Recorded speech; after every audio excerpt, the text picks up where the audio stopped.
Hello my dear students.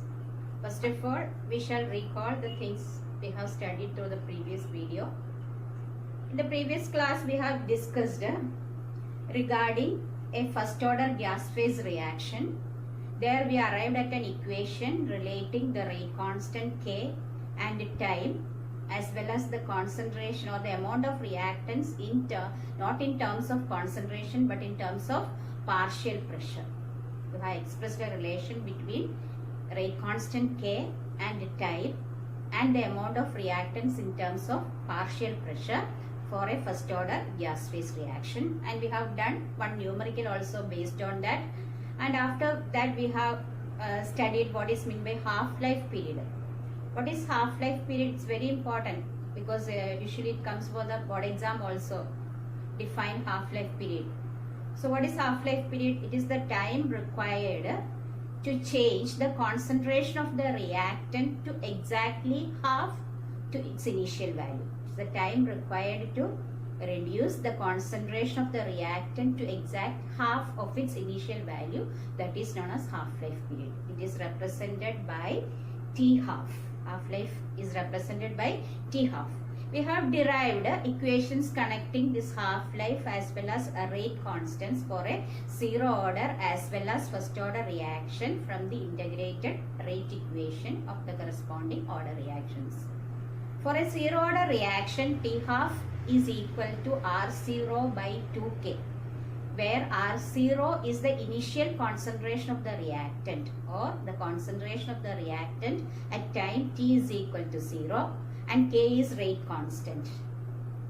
So in this equation we can see that the half-life period T half is directly proportional to molar concentration of R0. That means it is directly proportional to the initial concentration of the reactant. Since the equation is T half is equal to R0 by 2K.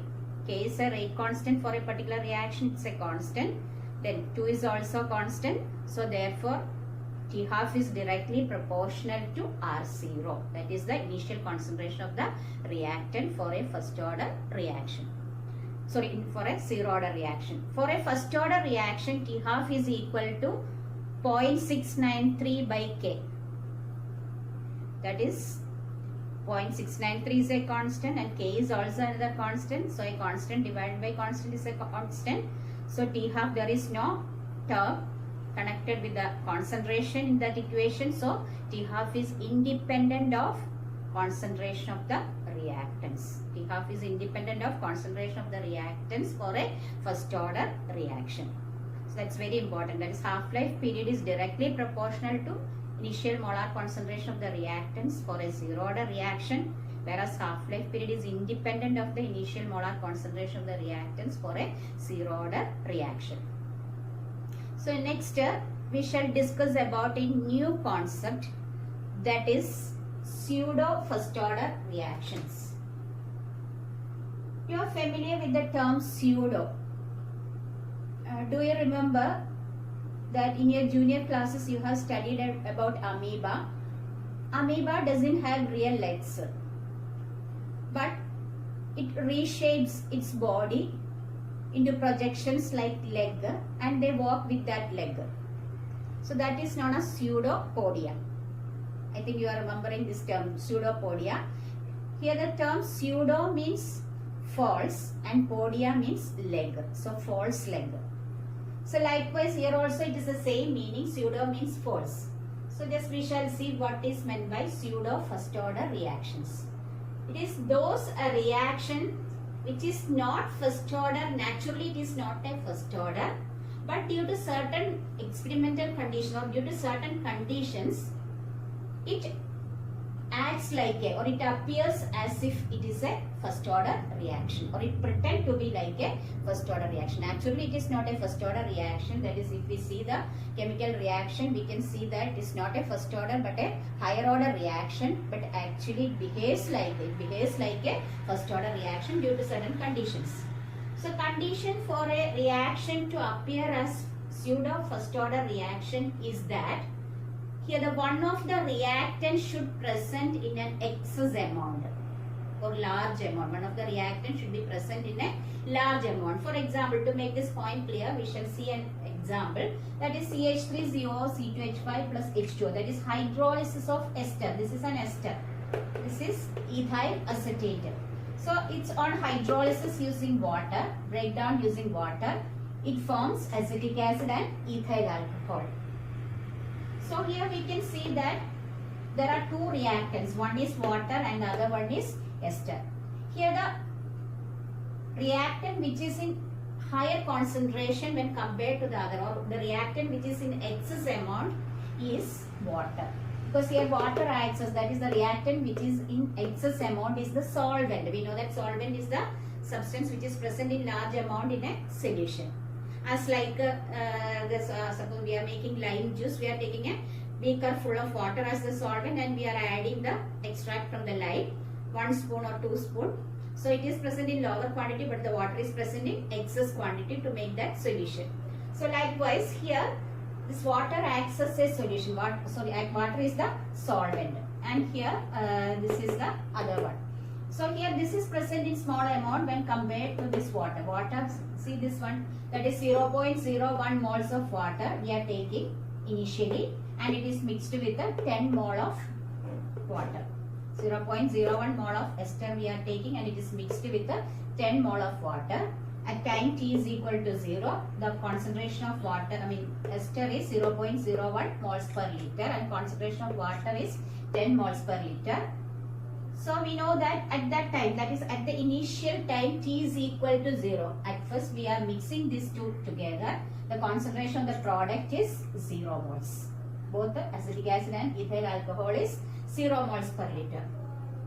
In the course of the reaction, or as the reaction gets completed, that means if 0.01 moles of this reactants has been used up, that means it has been completely converted into products.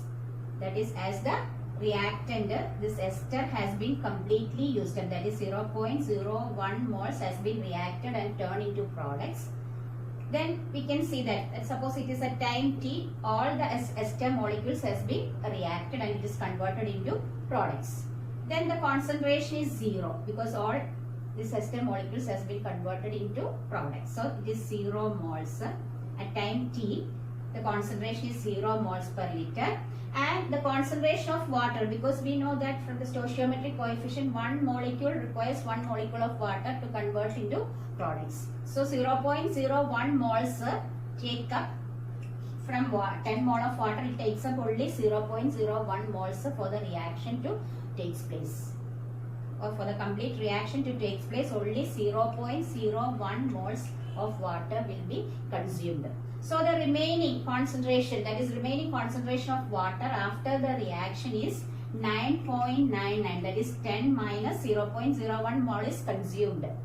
That is 0.01 mole of water react with the 0.01 mole of ester to form acetic acid and ethyl alcohol. So the remaining concentration, now the concentration of H2 at time t is equal to 9.9 moles per liter.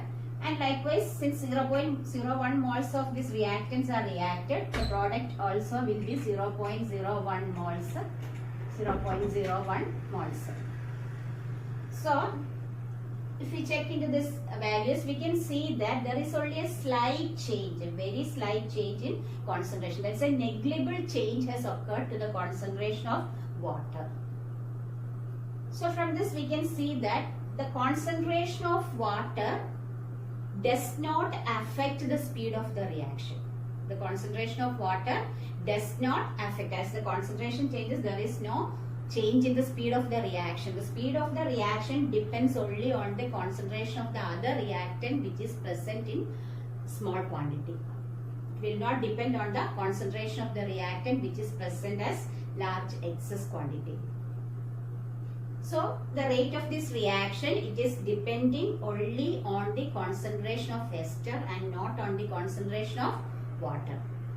Hence, this water will not contribute to the order of the reactions. And it's not depending on the rate of the reaction is not depending on the concentration of water, and hence this water has no contribution towards the order of the reaction. So if we are writing the rate of this particular reaction, we can see that rate is proportional to, normally if we are writing, we write rate is proportional to or rate is equal to the rate constant K dash into molar concentration of ester CH3COO C2H5 into molar concentration of H2O. We know that the molar concentration of H2O is a constant. It will not change. There is only a negligible change during the course of the reaction. Therefore, this will be a constant. So, K dash is the rate constant is also a constant. This also a constant. A constant into another constant gives another constant. That is 2 is a constant, 3 is a constant, 2 into 3 gives another constant 6. Likewise, K dash into H2O gives another constant which is K. Rate is equal to K into molar concentration of CH3COO C2H5, where K is equal to K dash into H2O. So this is the for a pseudo first order reaction. So a reaction appears to be of first order, even though it seems to be of higher order. It pretends to be first order when if one of the reactant is present in an excess quantity, or one of the reactant is excess. So that is this thing. Next, another example of the pseudo first order reaction is inversion of cane sugar, that is sucrose. C12 H22 O11 H2O gives glucose and fructose C6H12 O6 plus C6H12 O6. These are isomers, that is glucose and fructose. This is also another example of the pseudo first order reaction. Next, we shall look into a numerical based on this. Here, this is about this hydrolysis of ester. The example we have described for pseudo first order reaction. So it is given hydrolysis of methyl acetate in aqueous solution has been studied. And based on these studies, experimental studies, the concentration of the ester at different time is given. Based on the experimental results, they have given the data at different times, the concentration of ester. Here the reaction being carried out is hydrolysis of ester. That is, we have found that it's a pseudo first order reaction, hydrolysis of ester. So through this we have to show that it follows a pseudo first order reaction. Show that this hydrolysis of ester follows a pseudo first order reaction. It's a pseudo first order reaction. For that they have given this much data. That is, at different times the concentration of the ester is given. At 0 time the concentration of ester was found to be 0.8500. Then it is reduced as the time passes. It gets reduced because it is converting into product. At 30 minutes it's found to be 0.8004. At 60 minutes again decreases. It is found to be 7538. And at a 90 minutes this is the concentration, and this much data is given. And also they have given the molar concentration of H2 as 55 moles per liter, and you are asked to find out K dash also. First of all you have to show that it's a pseudo first order reaction. So if it is a first order reaction, definitely if it acts like a first order reaction, definitely it should follow the first order, integrated first order rate equation. That is, we know according to the integrated rate equation for a first order reaction, K is equal to 2.303 by T log R0 by R. We studied this equation, and applying in this equation the other data, that is 2.303 by T. Let T is equal to 30 minutes, what is the rate constant. Then we are finding at 60 minutes what is the rate constant.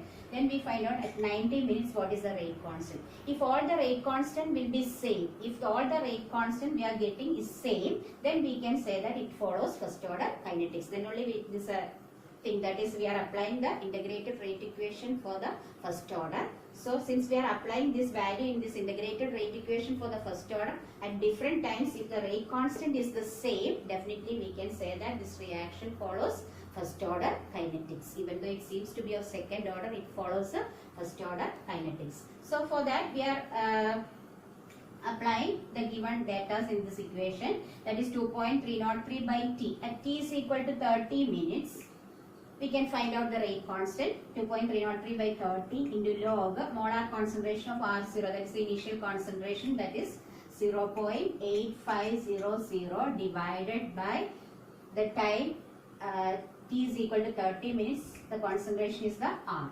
That is what at time T is equal to 30 minutes, the concentration of the reactant is 8.8004. So substituting these values, we will get a final result as 2.004 into 10 to the power of minus 3. That is the value shown here.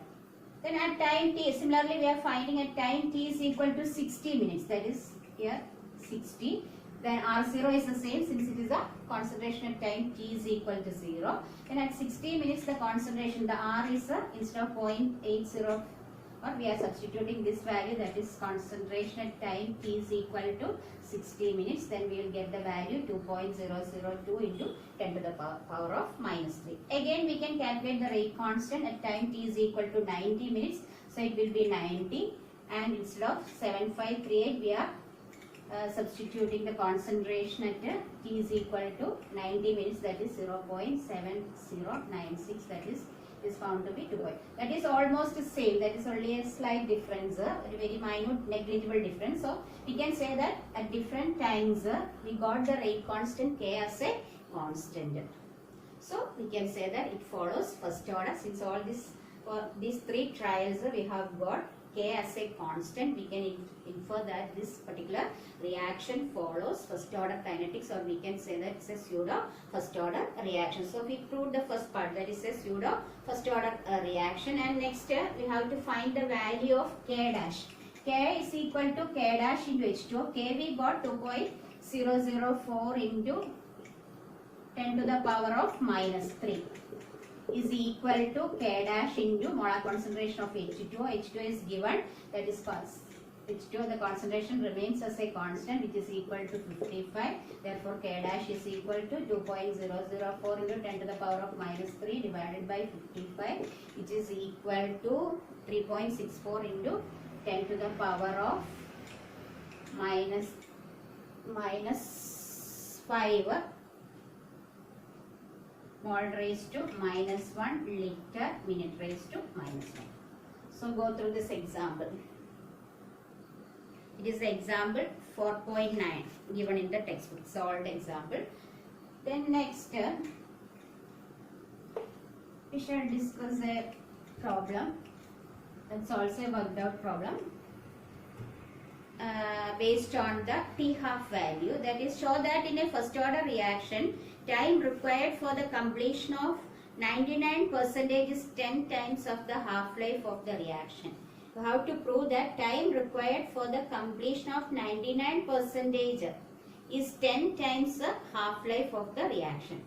So for this reaction, let R0 be the initial concentration. R0 is the initial concentration. Then concentration at any particular time T, that is that we have to find out the time required to complete 99% of the reactant should be converted into products. So what is the time required for the conversion of this 99 out of the 100%, 99.9% should be converted into products. So what is the time required for that?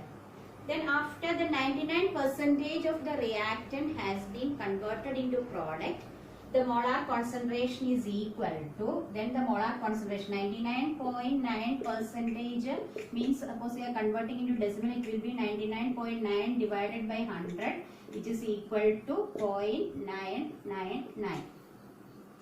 So 0.999 initial concentration is R0, then 99% of the reactant is converted into products. That means initial concentration R0, then how much reactant is converted, already converted 99%. That means 0.99 times of R0, that is 0.999 R0 reactant has been converted into products. So now the concentration of the reactant is, initial concentration is R0, then 0.999 times R0 has been converted into 99% means 0.999 R0 has been converted into products. Then what is the amount of reactant remaining after this conversion of this 0.99% of this R0 reactant into product? Then the remaining concentration of the reactant is initial concentration of the reactant R0 minus the concentration of the reactant that has been consumed. The concentration of the reactant consumed is initial concentration into 0.999. That is 99.9% is consumed still this time. By this time 99.9% is consumed. Then the concentration is the amount of reactants consumed is 0.999 into initial concentration R0. Then the remaining concentration of the reactant after this particular time, that is equal to R0 minus 0.999 R0, or we can see that is equal to R0 into 1 minus 0.999. R0 into 1 minus 0.999. So we are substituting, this is a first order reaction. Here it is given that a question is like that. Show that in a first order reaction, time required for completion of 99.9%. Time required for the completion of 99.9%. It's a first order reaction. So the time required for the completion of 99.9% we have to find out first. We know the first integrated rate equation for a first order reaction is K is equal to 2.303 by T log R0 by R. Therefore, we have to find out the value of T. That is T is equal to 2.303 by K into log R0 by R. So, substituting in this equation, we can see that K is equal to 2.303 by T log R0, that is initial concentration, divided by the concentration after this 99.9% has been consumed, that is R0 minus 0.999 into R0, or we can write it as R0 into 1 minus 0.999. Here this R0 and this R0 will cancel out. So 1 minus 0.999 is equal to 0.999.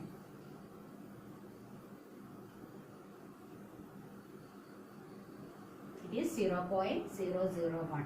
That is 2.303 by T log 1 by 0.001. 0.001 is 10 to the power of minus 3. 0.001 is equal to 10 to the power of minus 3, or we can write it as K is equal to 2.303 by T log 1 by 10 raised to minus 3. So if you are taking this 10 raised to minus 3 to the numerator, it will be 10 raised to plus 3. So it is equal to log 10 to the power of 3. Log 10 raised to A raised to M is equal to M log A. Similarly, log 10 raised to 3 is equal to 3 log 10. Log 10 is equal to 1.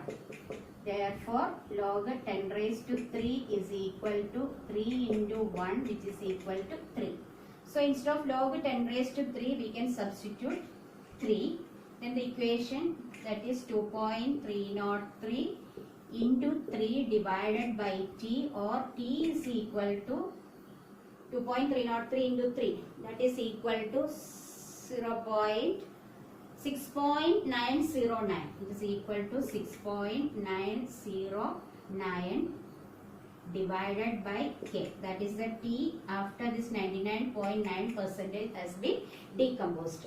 So we got T 99.9, the time at which, or time required for this 99% of the reactant to convert into product is equal to 6.909 divided by K. Then again you have to prove that this is 10 times that of T half of the reaction. You have to prove that this is 10 times that of T half.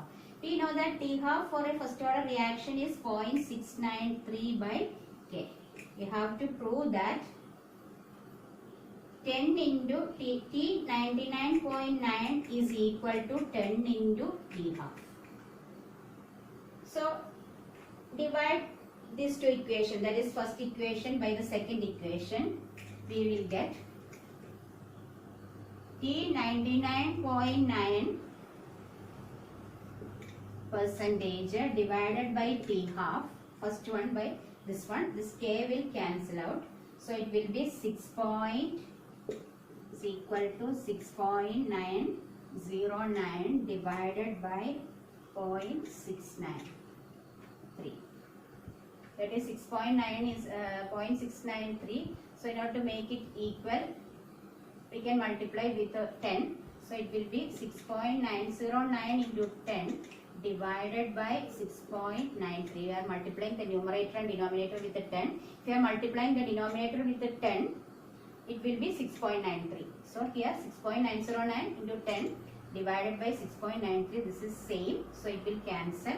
So we can see that 99.9 percentage divided by T half is equal to 6. This will cancel because these are same. These two values are same. Then remains 10. Or we can write T 99.9 percentage is equal to 10 into T half. This we have to. This is the thing they are asked you to prove. That is the time required for the decomposition or the consumption of 99% of 99.9% of the reactant is same as 10 times its half-life period. It's a very important problem. So go through this problem. If there is any doubt, you just ask me personally. Hope you understood this thing. It's very important. Go through it 2-3 times, then you'll understand it clearly. So I'll give some homework also. So do this homework after going through these problems, the solved problems clearly. Then try to do the homework. So before winding up this session, we shall discuss what all things we have studied today.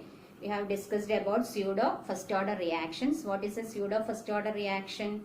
It's a reaction which is not first order naturally, but it pretends to be of first order due to certain conditions.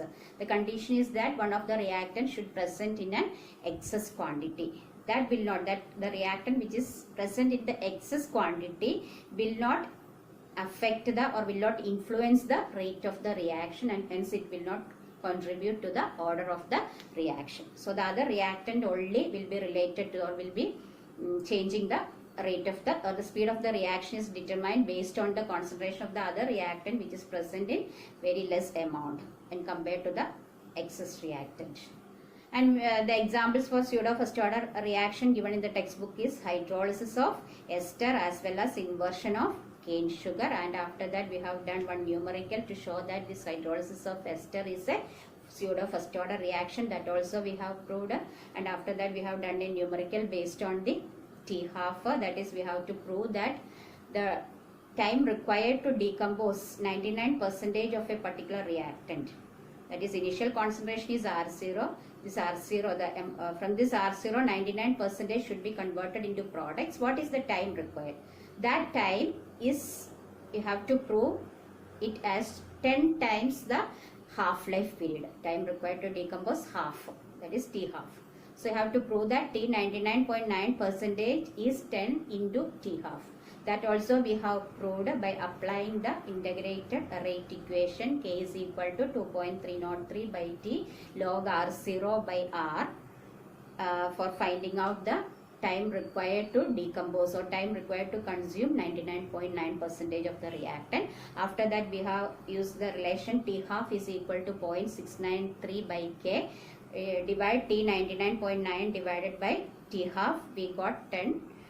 So we can we will show that we showed that T t half into 10 is equal to time required to complete the 99.9 percentage, that is t 99.9 percentage. So go through these numericals very closely, because usually from this chapter at least 2 numericals will be asked for the exam. So this is similar problems that we have done today. It's a frequently asked questions. So go through these questions, watch the video thoroughly, and after that what all things we have solved today you try to do by yourself, and after that go for the homework. So study well, keep learning. Thank you.